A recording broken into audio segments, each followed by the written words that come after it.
my fellow bats. So finally I am making this video. I have wanted to make it for months and you guys have been requesting it for quite some time, so here I am finally making it. So this video is meant to be informal, or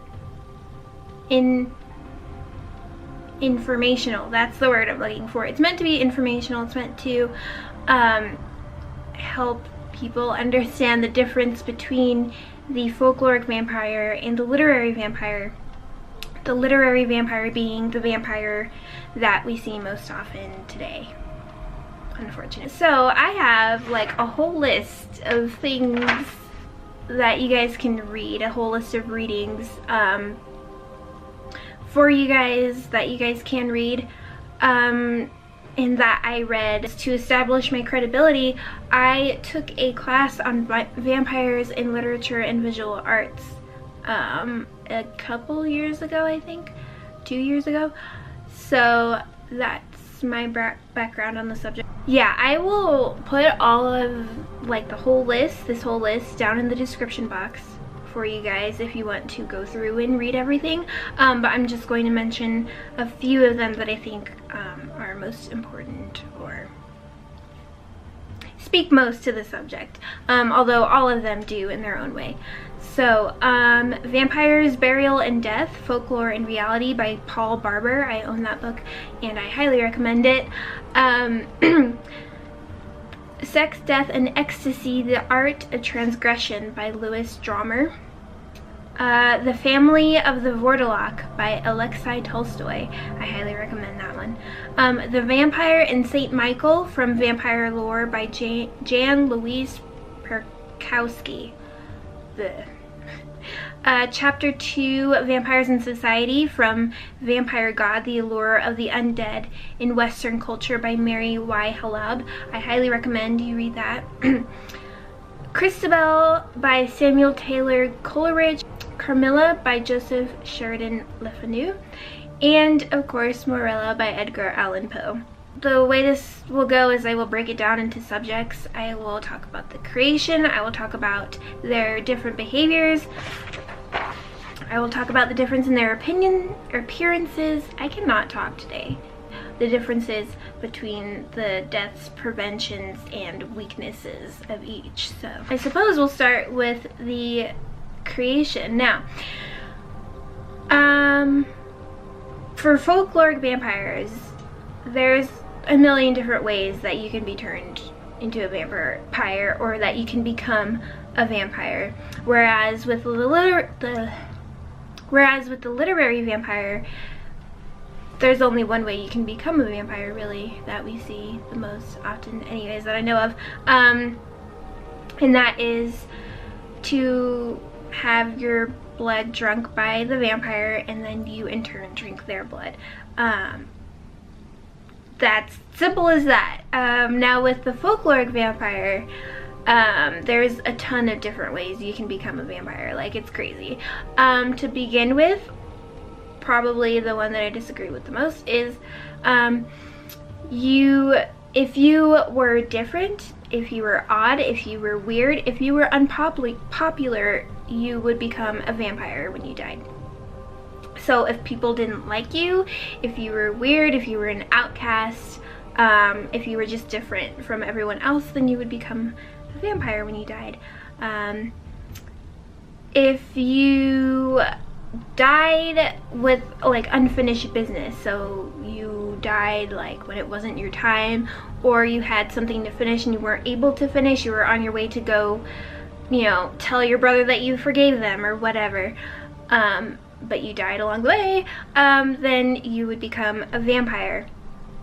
If you weren't taken care of properly after you died, so your family didn't take care of you, you were just left there. If you died alone, without any help, without anyone by your side, then you'd become a vampire.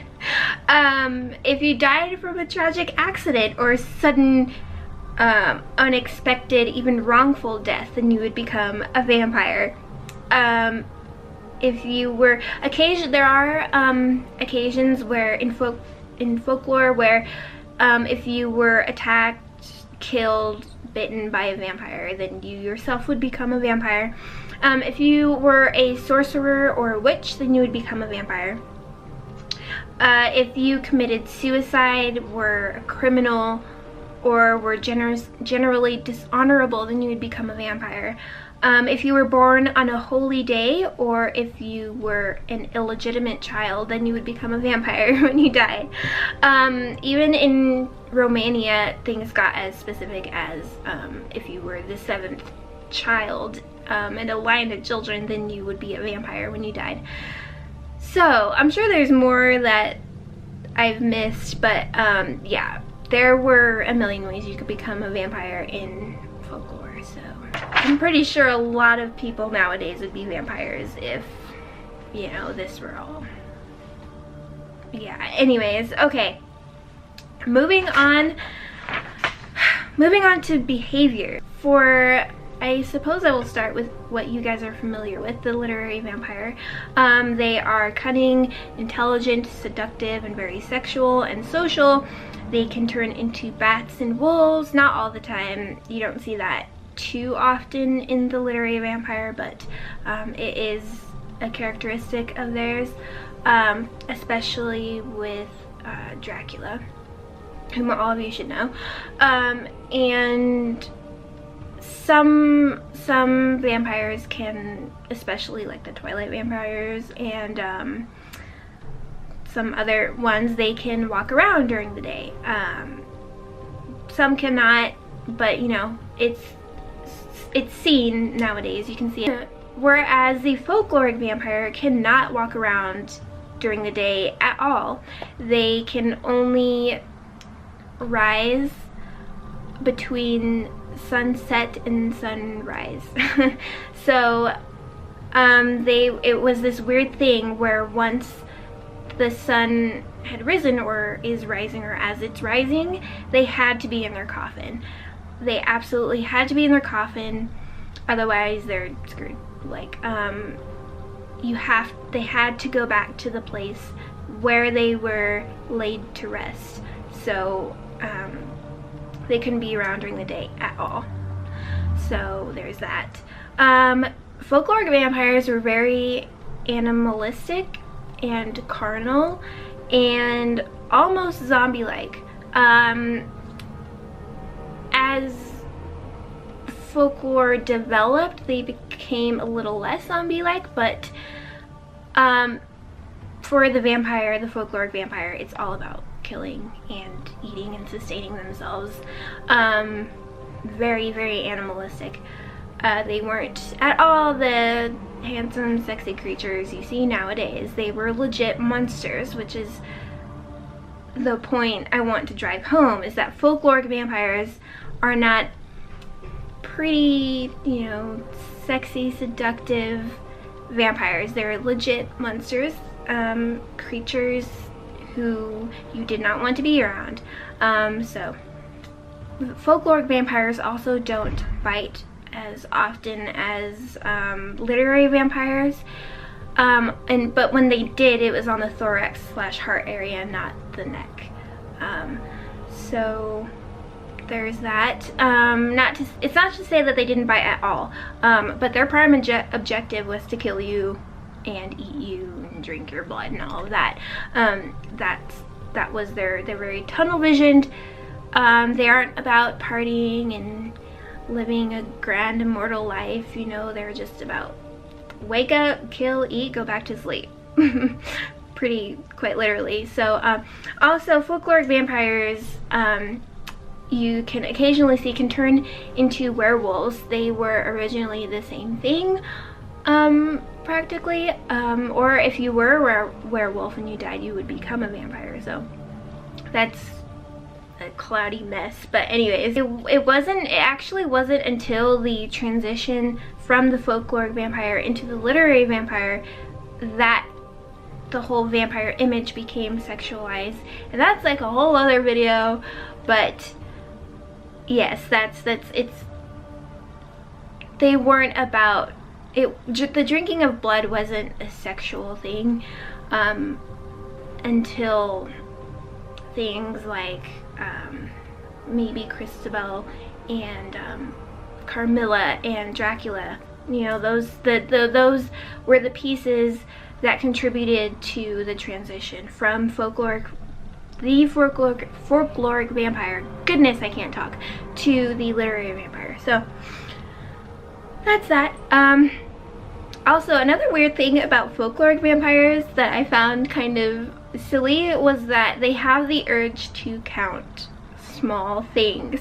So if you have ever seen, I don't know what the episode is, but if you've seen the episode, there is an episode of the X-Files that where I can't remember if it's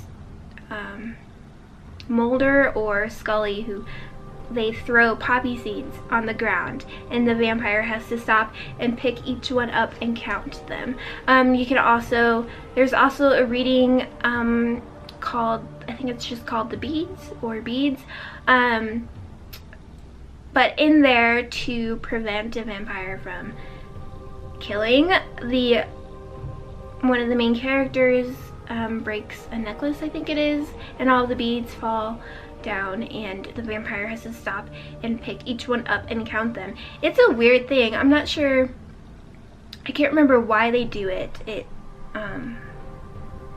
has some, there's a reason for it, but yeah, I thought that was weird when we learned about that in the class, and I was like, okay.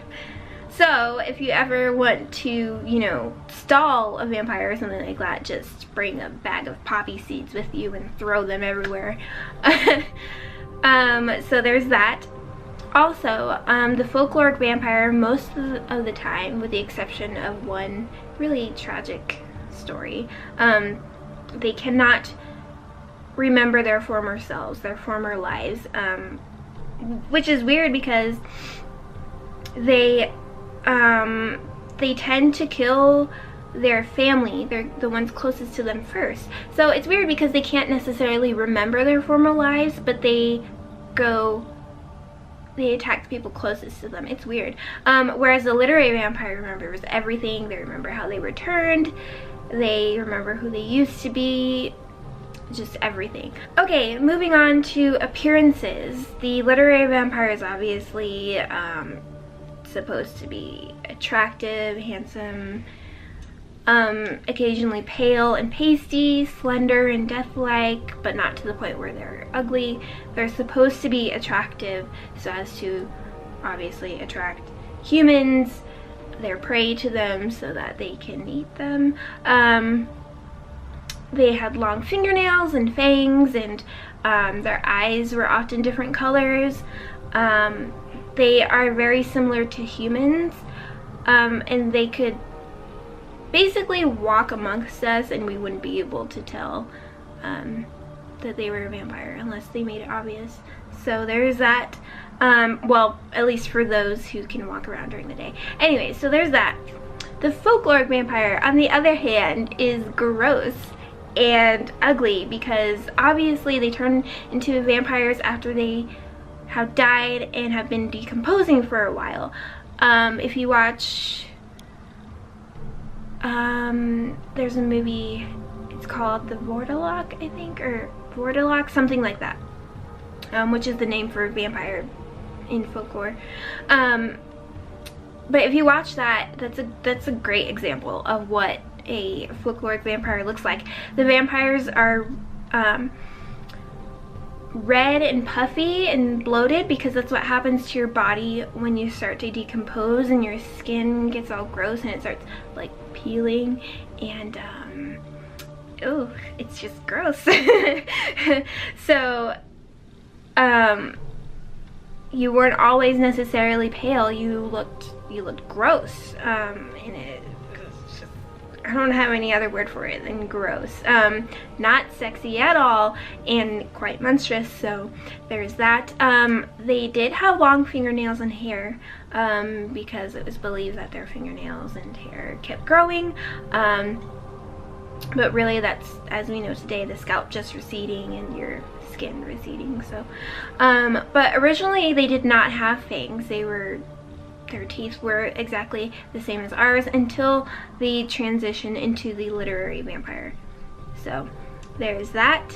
Last but not least, deaths, preventions, and weaknesses. So for the literary vampire, obviously it's a stake to the heart, the sun, decapitation, burning them alive, silver bullets, and garlic, and crosses, and drinking the blood of a deceased person. These are all things that we see nowadays. Folkloric vampires, also stake to the heart and decapitation and or burning. Also Christian / Catholic / religious symbols, especially the crucifix. You don't see garlic. The whole garlic thing came from like a disease thing. Anyways, so there's that. Also, you can prevent them from either becoming a vampire or getting out and attacking everyone by burying them at crossroads. So like, you know, where one street meets another, if you buried them like right here, then you'd be good. And salt. You need salt. There's another movie that involves the use of salt. He puts like a ring of salt around her in her coffin. I can't remember what it is. Oh my gosh. Anyways, so yes, burying them at crossroads and circles of salt. Also, this is, I know this is a controversial subject for people, but cages over their coffins, or burying, or graves, or resting places. It's technically, especially in Victorian times, used to prevent body snatchers from stealing bodies in a grave, because you know that was the thing back then, and probably still is now. But there's also the idea that if you put a cage over their grave, then they obviously can't get out, especially if it was made of iron. So there's that. I think that's all that I wanted to mention, or at least that's all that I can think of. Yeah. So now you know the differences. Now you are informed, at least relatively, and I hope I did a good job of that. Hopefully it wasn't boring for you guys. But yeah, now you know. So the original vampire wasn't Edward Cullen or super sexy Dracula, you know. It was a gross, peeling, animalistic monster. So just so you have your facts straight. There's that. I hope you guys have had or will have a wonderful day, and I will see you in my next video. Bye.